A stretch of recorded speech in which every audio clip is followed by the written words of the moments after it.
मित्रों, मैं AP Mishra, x DGC revenue Balrampur हूँ और आज आपको एक भूमि संबंधी ऐसे कानून की जानकारी देना चाहता हूँ जिसके बारे में अक्सर खेती करने वाले लोगों में भ्रम बना हुआ है। अक्सर ये लोग प्रश्न पूछते हैं कि यदि हम अपने कृषि भूमि को बटाई पर दे देते हैं और उसका लिखा पढ़ी कर देते हैं तो ऐसी ज़मीन मेरे हाथ से निकल जाएगी, और इस भ्रम से लोग अपने खेतों का प्रबंधन सही ढंग से नहीं कर पाते हैं।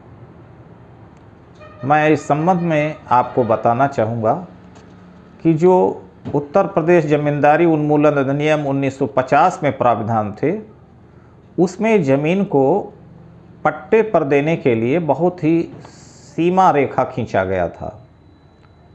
मिलिट्री में रहने वाला आदमी, हैंडीकैप्ड हो, और उसमें एक कैटेगरी दी हुई थी कि वही लोग अपनी ज़मीन बटाई पर दे सकते हैं और लिखा पढ़ी से बटाई में दे सकते हैं।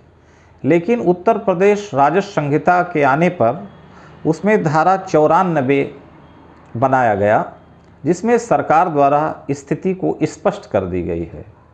और अब इस कानून के लागू हो जाने पर अब कोई भूमिधर अपने ज़मीन का पूर्णतः भाग अथवा अपनी ज़मीन का आंशिक भाग किसी सरकारी फर्म, किसी प्राइवेट फर्म, किसी इंडस्ट्री या किसी अन्य व्यक्ति को पट्टे पर दे सकता है, और उसमें ये करार कर सकता है कि हम जो ज़मीन दे रहे हैं उसके एवज में प्रतिवर्ष अथवा इकट्ठा किराए के रूप में, लाभ के रूप में अमुक धनराशि प्राप्त करेंगे।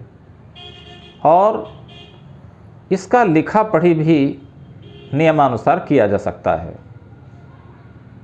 ज़मीन का मालिक इस संबंध में एग्रीमेंट रजिस्ट्री दफ्तर में भी कर सकता है।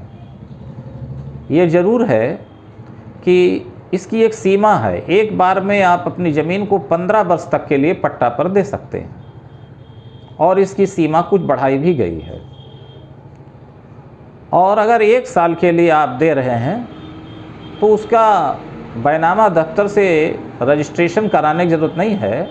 उसको आपसी करार के आधार पर स्टाम्प पर लिखकर भी आप अपनी ज़मीन को बटाई या किराए पर दे सकते हैं। और जो किराए पर आदमी ले रहा है वो उस ज़मीन का मालिक विलेख लिखाने के उपरांत या कब्जा कर लेने के उपरांत कदापि नहीं बन पाएगा। ज़मीन का जो असली मालिक है वही मालिक बना रहेगा। उसके मालिकाना हक में किराए पर ज़मीन देने से कोई भी प्रभाव किसी भी कानून में नहीं पड़ेगा। ख़ास तौर पे बड़ी बड़ी कंपनियां सौर ऊर्जा लगा रही हैं। सौर ऊर्जा लगाने के लिए भी आप अपनी ज़मीन को किराए पर दे सकते हैं और उसके लिए आप किराया ले सकते हैं।